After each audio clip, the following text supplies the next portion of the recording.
Hello everyone, welcome to foundation classes by Amit. देखिए, आज का जो हमारा सेशन है इसमें हम आपका जो चंडीगढ़ पीआरटी है उसका जो लास्ट पेपर हुआ था, कब हुआ था? आपका दिसंबर 2022 के अंदर, जो आपका लेटेस्ट या लास्ट आप बोल सकते हैं जो पेपर हुआ था दिसंबर 2022 में हुआ था, तो उसको हम डिस्कस करने वाले हैं।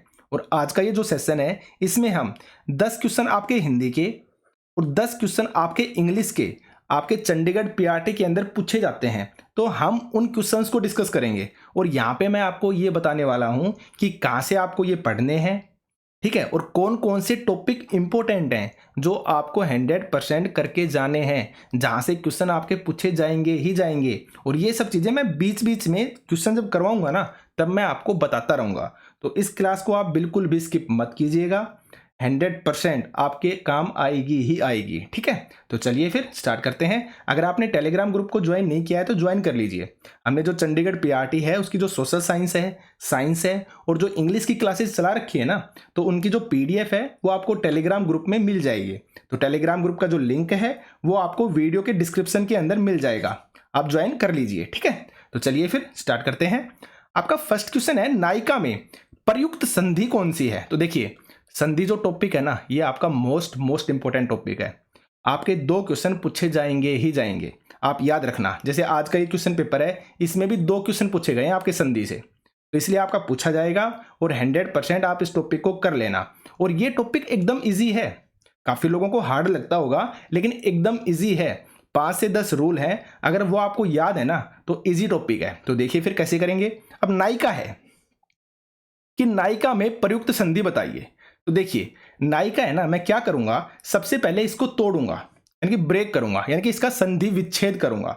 तो जब भी आप संधि को पढ़ें तो उसका विच्छेद 100% करिए। अगर आपको संधि विच्छेद समझ में आ गया ना तो आप संधि आराम से बना देंगे। उसमें कौन सा उपसर्ग आता है, कौन सा प्रत्यय आता है, आप हर एक चीज को बता पाएंगे। तो देखिए आप, अब नायिका है, अब नायिका को मैं तोड़ रहा हूं, कैसे तोड़ूंगा, इसको मैं करूंगा ब्रेक, नई प्लस में इका, और ये बन जाएगा आपका नायिका। अब आप पूछेंगे कि सर आपको कैसे पता, आपने तो रट लिया होगा कि ये नई के अंदर टूटेगा। देखिए ऐसा नहीं है, इसके अंदर जो संधि होगी ना वो आपकी आएगी अयाध्य संधि। और अयाध्य संधि क्यों आएगी, अयाध्य संधि की पहचान पता है क्या होती है आपको? ए, आपने स्वर पढ़े होंगे ना, ए आ ई उ ऊ, ए आई ओ औ अंग और ए, आपने ये स्वर पढ़े होंगे। तो स्वर जब पढ़ते हैं ना तो ए आपका स्वर है, प्लस में ए यानी कि बड़ा ए या आई बोल देते हैं हम, ठीक है, ओ, और एक आपका होता है औ यानी कि 2 मात्रा। इनके साथ जब भी कोई आपका भिन्न स्वर आता है ना, भिन्न स्वर, तो वो हमेशा क्या बनता है, वो आपकी अयाध्य संधि बनती है। और इसकी पहचान क्या है, जब आप इसको बोल के देखेंगे ना तो आपको फील होगा कि लास्ट में किसकी आवाज आ रही है, आई आओ और आओ, ये होती है आपकी अयाध्य संधि की पहचान। अब देखिए मैंने इसको यहां पे तोड़ा था तो अब मैंने नई तोड़ा, तो नई का मतलब कौन सा हो गया, 2 मात्रा वाली बात आ रही है। यहां पे ए, ये हो गया ना आपका 2 मात्रा आ रही है, यानी कि ये वाला ए, औ के ऊपर मत जाना आप, किसकी मात्रा आ रही है, 2 मात्रा। यहां पे कुछ भी मात्रा अगर नहीं होती ना आपकी तो क्या इसका मतलब क्या होता, आपका छोटा ए, और यहां पे 2 मात्रा है, इसका मतलब बड़े ए की बात हो रही है। तो नई प्लस में इका यानी कि आपका ए और प्लस में क्या, छोटी ई। तो अब आप देखिए ये आपका ए हो गया और साथ में ये भी क्या है, आपका स्वर है, लेकिन इससे तो ये भिन्न है ना। तो जब भी इस टाइप की आवाज आएगी तो आपका क्या कहलाएगा, अयाध्य संधि कहलाएगा। तो अब ये दोनों को अगर आप जोड़ते हैं तो क्या बनता है, आपका आई बनता है, आ और छोटी ई, आई। तो किसकी आवाज आ रही है, आई आई आओ आओ आओ को आवाज आ रही है ना, तो इसलिए ये आपकी कौन सी संधि हो गई, अयाध्य संधि हो गई।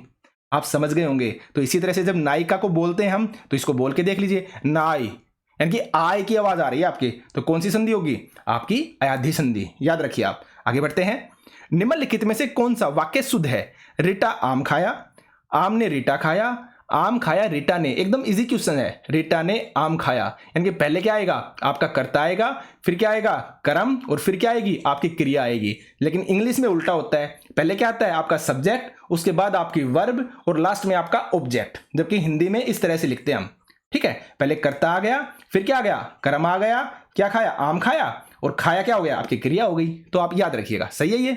आगे देखिए, दानवीर शब्द में समास बताइए, मोस्ट इंपोर्टेंट है भाई। समास टॉपिक 100% आप करके जाइएगा, ठीक है। अब जैसे इसमें दानवीर में पूछा है, ठीक है, तो दानवीर अगर आप इसको तोड़ के देखते हैं तो क्या आएगा, दान में वीर या दान करने में वीर, आप ये भी बोल सकते हैं, दान करने में वीर, ठीक है। यानी कि वो व्यक्ति जो दान करने में वीर हो क्या कहलाएगा, दानवीर। जैसे दानवीर कर्ण थे, ठीक है, आपने पढ़ा होगा कर्ण के बारे में, तो दान करने में वीर। तो देखिए मे को पकड़िए आप, अगर आप मे को पकड़ जाते हैं ना, और अगर आपने समास थोड़ा सा भी पढ़ रखा है कहीं से, तो सीधा और सिंपल से आप डायरेक्ट आंसर करेंगे तत्पुरुष समास। क्यों, देखिए कर्ता ने कर्म को करण से संप्रदान के लिए अपादान से जुदाई हदीकरण में पर, रुक गए आप, हदीकरण में पर, तो हदीकरण में क्या आया आपका मे और पर, तो मे किस में आता है आपका हदीकरण में, तो हदीकरण तत्पुरुष समास। तो सीधा और सिंपल सा है, तत्पुरुष समास भी आ सकता है, और डीपली अगर आपसे पूछा जाता है ना, तो आप जाएंगे हदीकरण तत्पुरुष समास के साथ। इसके साथ हदीकरण तत्पुरुष समास के साथ। और ये चीजें जब होंगी जब आप डिटेल से चीजों को पढ़ेंगे और समझ के पढ़ेंगे। मैं हमेशा विश्वास रखता हूं कि चीजों को रटना नहीं है, हमेशा आप समझ के पढ़ो, ठीक है। आगे बढ़ते हैं। मैं आज नहीं पढ़ूंगा, कौन सा वाक्य है, मैं आज नहीं पढ़ूंगा, एकदम इजी हो गया, नहीं आ गया आपका, सीधा सा आपका कर्म है, और क्या है आपका लास्ट में कर्ता दे रखा है या क्रिया दे रखी है, तो क्या आएगा नहीं, सीधा और सिंपल सा है। तो निषेधवाचक हो गया ना आपका नहीं की वजह से, तो क्या हो जाएगा 4 का ए। आगे बढ़ते हैं। निम्नलिखित में से आग का पर्यायवाची शब्द नहीं है, देखिए नहीं है पूछा है, और पर्यायवाची जो शब्द है ना वो आपको याद करने पड़ेंगे ही पड़ेंगे, ठीक है, इनका कोई रास्ता नहीं है, और याद हो सकते हैं अगर आप रेगुलर अपने माइंड में फिक्स कर लेना कि सुबह उठने के बाद 1 घंटे पर्यायवाची याद करने हैं और लिख के देखने हैं। हमेशा याद रखिए जो भी चीज आपकी याद करने की होती है ना उसको लिख के देखिए।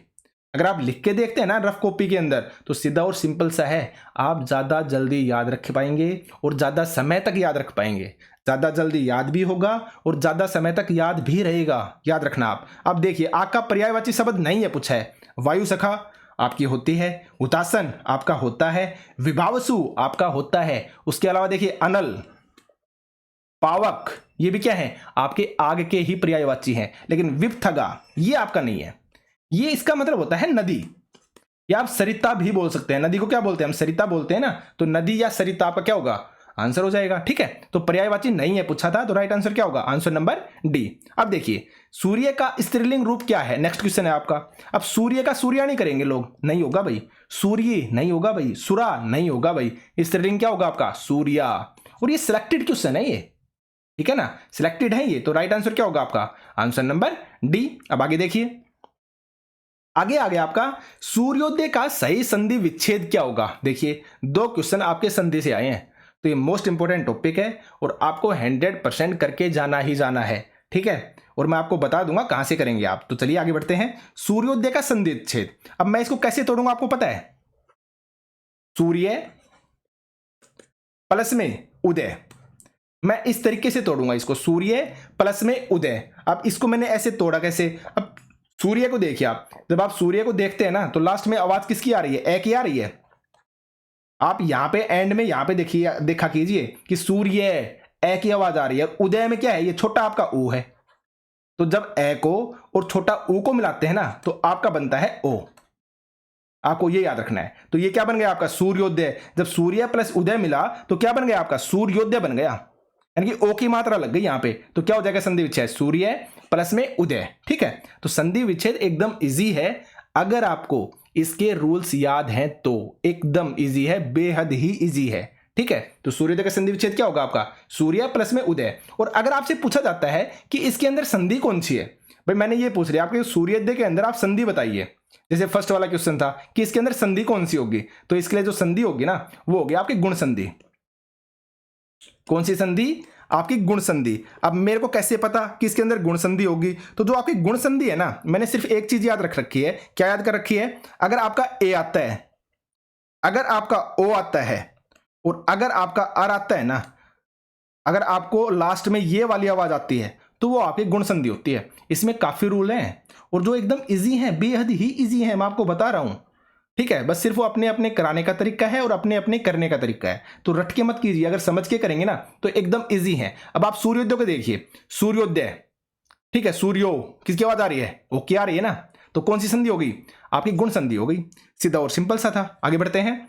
श्री गणेश का विलोम शब्द क्या है? अब श्री गणेश का मतलब होता है किसी चीज की शुरुआत करना, यानी कि स्टार्ट करना। क्या कहलाता है? श्री गणेश। तो श्री गणेश का जो विलोम शब्द हो जाएगा ना, वो होगा आपका इतिश्री, क्योंकि इतिश्री जो होता है उसका मतलब होता है किसी चीज का खत्म होना, ठीक है, यानी कि एंड होना। क्या कहलाता है? आपका इतिश्री। आगे बढ़ते हैं। दिल का पक जाना, दिल का पक जाना। अब देखिए कितने अच्छे ऑप्शंस दिए हैं, दो के अंदर आपको कंफ्यूज होगा। दिल का पक जाना, अत्यंत पीड़ित होना, अच्छा लगना, कष्ट पहुंचना, या फिर प्रेम होना। तो ये दो तो आप नेगलेक्ट कर देंगे, आप कंफ्यूज रहेंगे सी के अंदर और ए के अंदर। तो जो आपका करेक्ट आंसर होगा ना, आंसर नंबर ए होगा। अत्यंत पीड़ित होना, कष्ट पहुंचना आपका नहीं होगा, ठीक है। दिल का पक जाना, पक जाना का मतलब होता है कि आपने बहुत कुछ झेल चुके हैं, आपने बहुत ज्यादा स्ट्रगल कर लिया है और तब जाकर आप अत्यंत पीड़ित हुए हैं। कष्ट पहुंचना तो एक नॉर्मल प्रक्रिया हो गई, आप छोटी सी छोटी बात पे भी अपने आप को कष्ट पहुंचा सकते हैं, ठीक है। रेगुलर लाइफ में आपको पहुंचता रहेगा, वो एक नॉर्मल चीज है। लेकिन अत्यंत पीड़ित होना एक अलग चीज है, ठीक है। तो दिल का पक जाना क्या होगा? अत्यंत पीड़ित होना। आगे बढ़ते हैं। नेक्स्ट है आपका निम्नलिखित में से शब्द का शुद्ध रूप क्या है? पैतृक, पैतृक या फिर पैतृक। तो ये होगा आपका करेक्ट, और ये आप लिख के देखेंगे ना तभी आपके हो पाएगा, वरना नहीं होगा। आप इस चीज को याद रखिएगा, ठीक है। आगे बढ़ते हैं। देखिए ये आपके 10 क्वेश्चन हिंदी के थे जो आपको 100% करने हैं। आप किसी भी एक बुक को ले लीजिए जिसके अंदर संधि विच्छेद दे रखा हो और उसको अच्छे से समझकर पढ़िए, क्योंकि मेरे पास अगर टाइम होता ना तो इतना बेस्ट तरीके से मैं कराता, 100% एक क्वेश्चन नहीं जाने देता। लेकिन क्या करें भाई, समय नहीं है। आपकी सोशल साइंस का इतना ज़्यादा सिलेबस है, साइंस है, इंग्लिश है, तो इसलिए समय न होने की वजह से मैं इनको नहीं करवा पा रहा हूँ। वरना मैथमेटिक्स हर सब्जेक्ट में करवाता और बहुत ही बेस्ट करवाता। अब हम तैयारी स्टार्ट करेंगे आपके सीटेट की, एसटेट की, जो भी वैकेंसीज आएंगी ना, हर किसी की तैयारी हम स्टार्ट करेंगे। तो अगर आपने चैनल को सब्सक्राइब नहीं किया है तो चैनल को आप सब्सक्राइब कर लेना, और बेस्ट से भी बेस्ट आपको मटेरियल दिया जाएगा, याद रखिएगा आप। आगे बढ़ते हैं। देखिए अब स्टार्ट करते हैं इंग्लिश को। आपके 10 क्वेश्चन किसके आते हैं? इंग्लिश के आते हैं। अब उनको कैसे करेंगे आप? देखिए, he will never forget it. आपका फर्स्ट क्वेश्चन है पैसिव वॉइस से एक्टिव वॉइस को पैसिव वॉइस के अंदर बदलना। तो आप हमेशा एक चीज ये याद रखना, जब भी कोई एक्टिव के अंदर पैसिव बदला जाता है ना, तो बाई तो हमेशा लगता ही लगता है। तो एक तो आप ये पहचान याद रखना कि बाई हमेशा लगेगा। अब देखिए, he will never forget it. Second चीज आपको क्या याद रखनी है कि जो सेंटेंस है ना, वो सेंटेंस कभी भी चेंज नहीं होता है। सेंटेंस का जो फॉर्मेट है ना, वो कभी भी चेंज नहीं होगा। यानी कि प्रेजेंट में है तो प्रेजेंट में रखेंगे, पास्ट में है तो पास्ट में रखेंगे, फ्यूचर में है तो हम फ्यूचर में रखेंगे। अब आपका दिया हुआ है he will never forget it. अब आपको पता होना चाहिए जो विल है ना, आपकी किसकी पहचान है? फ्यूचर टेंस की पहचान है। आपको पता होना चाहिए। जैसे मैं आपको बता देता हूं, इज, एम, आर किसका है? आपका प्रेजेंट का।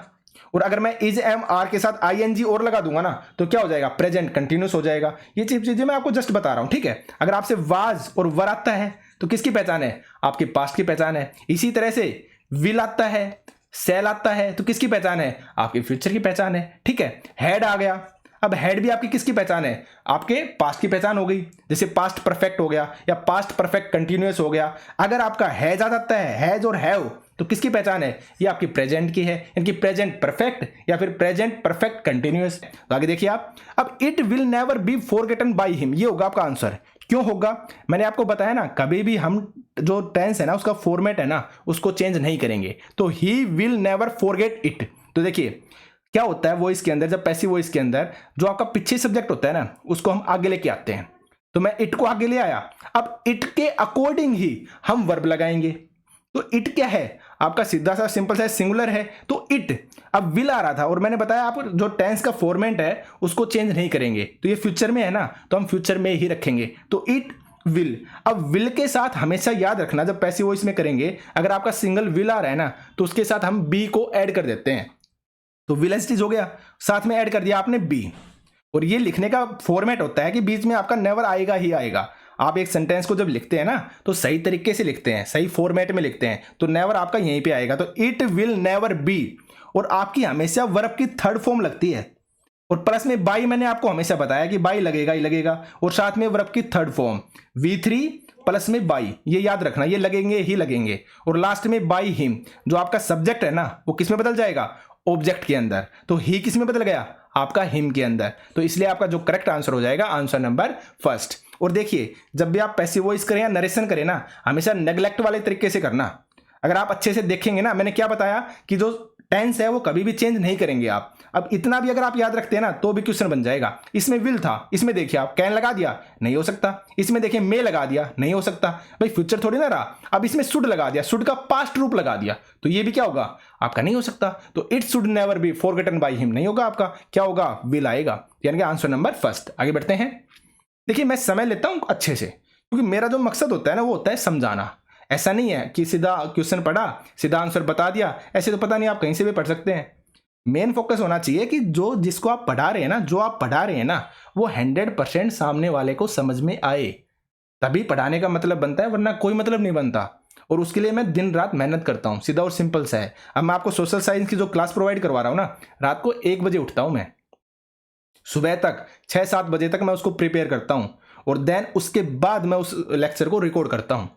तो आप समझ सकते हैं कितनी मेहनत चाहिए, ठीक है। और उससे मुझे फर्क नहीं पड़ता है, क्योंकि मेरा काम है बेस्ट देना, और वो मैं आपको प्रोवाइड करवाऊंगा ही करवाऊंगा, याद रखिए आप। आगे बढ़ते हैं। To cast pearls before a swine. मैंने ईडियम फ्रेज स्टार्ट नहीं किए हैं, मैं जल्दी ही स्टार्ट कर देंगे हम, ठीक है। ईडियम फ्रेज नहीं की है, जो वन वर्ड सब्स्टिट्यूशन है हम स्टार्ट कर चुके हैं, जो स्पेलिंग्स है वो मैं आपको करवा रहा हूं, ठीक है। तो देखिए आप, to cast pearl before a swine, जब आप इसको पढ़ते हैं और हिंदी करने की कोशिश करते हैं तो एक बात आपको समझ में आती होगी। टू कास्ट पीरल, पीरल का मतलब होता है मोती, बिफोर ए स्वाइन। अब स्वाइन का मतलब भी आपको पता है, यानी कि आपने स्वाइन के सामने मोती पेश कर रहे हैं, तो इसका मतलब पता है क्या होगा। देखिए, टू स्पेंड रेकलेसली, यानी कि आप बहुत ज्यादा पैसे खर्च कर रहे हैं, नहीं होगा भाई। To spend a lot of money on the upkeep of domestic dog hogs, ये भी आपका नहीं होगा। To waste money over trifles, ये भी आपका नहीं होगा। आपका जो करेक्ट आंसर होगा answer number D, to offer to a person a thing which he can not appreciate, यानी कि उस व्यक्ति को ऐसी चीज मिल जाना, किसी व्यक्ति को जिसकी वो वैल्यू ही नहीं समझता कि ये चीज उसके लिए कितनी इंपॉर्टेंट है, ठीक है। तो ये होता है आपका टू कास्ट पेरल बिफोर ए स्वाइन, यानी कि स्वाइन को अगर मोती भी आप दे दोगे ना तो उसके लिए उसकी वैल्यू नहीं है, क्या करेगा वो उनका। तो यहां पे इसका मतलब ये हुआ कि किसी व्यक्ति को आप ऐसी चीज दे दीजिए जिसका उसको मतलब ही नहीं पता है, जबकि वो बहुत ही मोस्ट इंपॉर्टेंट चीज है।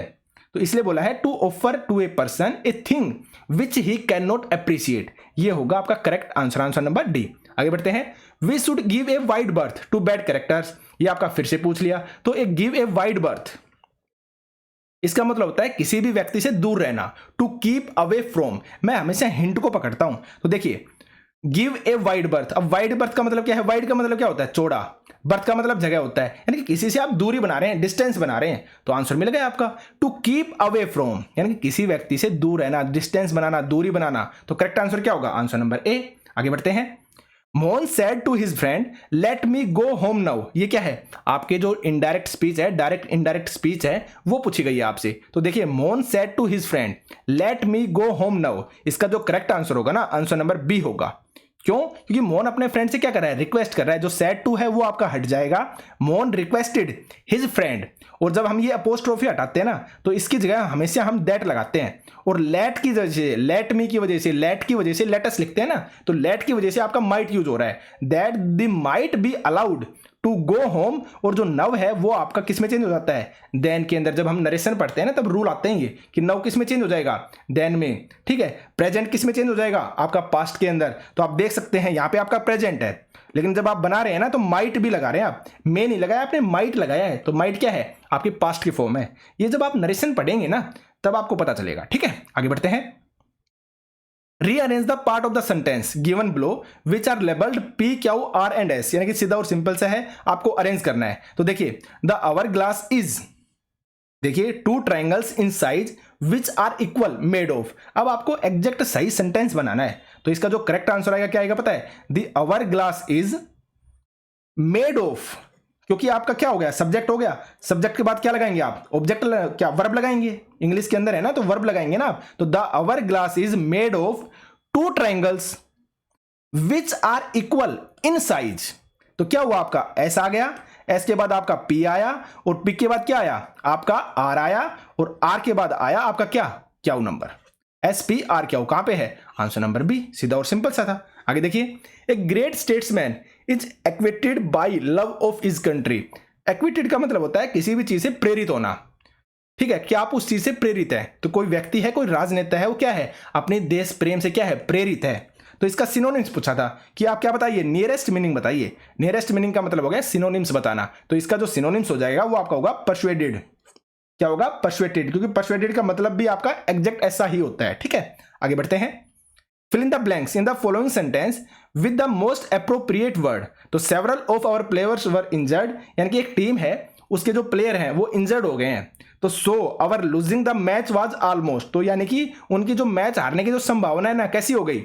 नेसेसरी है, इंडिस्पेंसिबल है, इनएविटेबल है और इनएग्जीक्यूजेबल है। देखिए मैं बता चुका हूं आपको, ये आपके वन वर्ड से पूछा गया है और इसका जो करेक्ट आंसर होगा, आंसर नंबर सी होगा, इनएविटेबल। इनएविटेबल का मतलब होता है जो चीज होनी निश्चित हो, जिसको आप रोक ही नहीं सकते। तो यहां पे जो व्यक्ति है वो कह रहा है कि हमारे जो टीम है ना उसके काफी प्लेयर इंजर्ड हैं, इसलिए जो हमारी हारने की संभावना है ना वो ऑलमोस्ट डन है, यानी कि उसको कोई टाल ही नहीं सकता, हम हारेंगे ही हारेंगे। तो यहां पे आएगा आपका इनएविटेबल, यानी कि हारने से उन्हें कोई नहीं रोक सकता। तो इनएविटेबल का मतलब होता है जो चीज आपकी निश्चित हो, आपकी होनी है ही है, उसको आप नहीं ताड़ सकते हैं। ठीक है, आगे बढ़ते हैं। अब प्रियम्बल, और प्रियम्बल का दे रखा है स्टैचू, ये आपकी रीजनिंग टाइप से है, ये जो वर्ड्स पूछे जाते हैं ना, तो इसका जो करेक्ट आंसर आएगा आपका प्रोलोग और नेवल आएगा, नोवल, यानी कि आंसर नंबर फर्स्ट। ठीक है, प्रियम्बल यानी कि प्रस्तावना और स्टैचू का मतलब होता है कानून। तो प्रस्तावना का संबंध जिस तरह से कानून से है, उसी तरह जो नोवेल होते हैं ना उसके अंदर प्रोलोग होते हैं आपके। तो यहां पर जो आपका करेक्ट आंसर हो जाएगा आंसर नंबर ए। आगे बढ़ते हैं। Identify the Rongli spelled word. देखिए आ गया ना मजा, ये मैंने आपको करवा रखे हैं। एकोमोडेशन मैं आपको करवा चुका हूं, ओमनी प्रेजेंट मैं आपको करवा चुका हूं, मैं वन वर्ड में भी बता चुका हूं इसको। तो ट्रेनिकल मैं आपको बता चुका हूं स्पेलिंग्स के अंदर। और यहां पर जो आपका रोंग आएगा आंसर नंबर डी आएगा, कंटेम्पोरेनस। अब इसकी स्पेलिंग भी मैं आपको कंटेम्परी मैंने आपको बताई थी, और इसका मतलब होता है समसामयिक। समसामयिक या समकालीन, जो हम बोलते हैं ना राजा महाराजा कि उस राजा के दरबार में कौन था, तो उसका समकालीन कौन सा कवि था उस राजा के दरबार में, तो समकालीन। तो इसकी जो राइट स्पेलिंग आएगी क्या आएगी पता है आपको? CONTEMPORANEOUS। यहां से ई गायब कर दिया था, यहां पे देखिए आप एन के बाद ई नहीं है तो ई गायब कर दिया था। तो राइट जो आंसर आएगा वो आपका ये आएगा। ठीक है, आंसर नंबर डी। आपसे रोंग पूछा था तो रोंग आपका ये होगा। ठीक है, आगे बढ़िए। Identify the part mark ABCOD containing an error. अब आपको एरर बताना है कि गिवन पार्ट में से कहां पे आपका एरर है। तो देखिए, Ravi agreed with all my conditions. हमेशा एक चीज हमेशा लाइफ में याद रखना, अगर एग्री है ना आपकी वर्ब है, अगर एग्री के साथ आपका विद आए, तो विद जब आएगा जब किसी पर्सन के साथ कंडीशन की बात हो, यानी कि कोई व्यक्ति हो कि आई एग्री विद, मैंने बोला कि I agree with you, I agree with you. अब यू क्या है? यू एक कोई पर्सन है, यानी कि लिविंग थिंग है, उसके अंदर जान है, उसके अंदर जीवन है। तो आई एग्री विद यू, तो विद जब यूज करेंगे जब किसी पर्सन के बारे में बात हो, कोई जो व्यक्ति जिंदा है ना जिसके अंदर जीवन है उसके बारे में बात हो। और एग्री के साथ हम टू का यूज कब करते हैं? एग्री प्लस में टू। तो टू आपका जब यूज किया जाता है जब किसी थिंग की बात हो, कोई कंडीशन हो आपकी। अब यहां पे क्या है? कंडीशन है। अब कंडीशन क्या है? आपकी नॉन लिविंग है, इसमें जीवन थोड़ी ना है, तो ये आपकी कोई थिंग हो गई ना, कंडीशंस हो गई ना। तो रवि एग्रीड विद नहीं आएगा यहां पे आएगा टू। तो Ravi agreed to all my conditions, तो इसलिए टू में क्या हो गया? आपका एरर हो गया। तो आंसर यहां पे क्या हो जाएगा? बी में। इनके आंसर नंबर बी में क्या है? आपकी प्रॉब्लम है, यहां पे आपका एरर है। तो ये आपके 20 क्वेश्चंस थे। इस तरह से आपको पढ़ना है, चीज़ों को रटिएगा मत बिल्कुल भी। अगर आप रट के पढ़ेंगे ना आप नंबर नहीं ले पाएंगे, अगर आप समझ के पढ़ेंगे ना तो 100% उन चीज़ों को कर पाएंगे आप। ठीक है, और सोशल साइंस है, साइंस है, उनकी क्लासेस हमने स्टार्ट कर रखी हैं, इंग्लिश की भी। तो आप टेलीग्राम ग्रुप को भी ज्वाइन कर लेना। चैनल को सब्सक्राइब नहीं किया है तो चैनल को सब्सक्राइब भी कर लीजिए। आगे आगे इस चैनल पर आपको बेस्ट मैटर मिलेगा। 2024 में इलेक्शंस हैं, सीधा और सिंपल से है, आपकी वैकेंसीज आनी ही आनी है, इस बात को आप याद रखिए। तो हबी से आप हर सब्जेक्ट पे कमांड कर लेंगे ना तो आपके लिए एकदम इजी हो जाएगा चीज़ें। और रटिए मत, मैं हमेशा बोलता हूँ रटना तो है ही नहीं, समझ के पढ़ना है। और समझ के पढ़ेंगे ना तो काफ़ी बार क्या होता है ना, कोई चीज़ आपको नहीं आती है ना तब भी आ जाती है, याद रखिएगा आप। ठीक है, तो आज के सेशन में सिर्फ इतना ही था। आज के लिए आपका थैंक यू।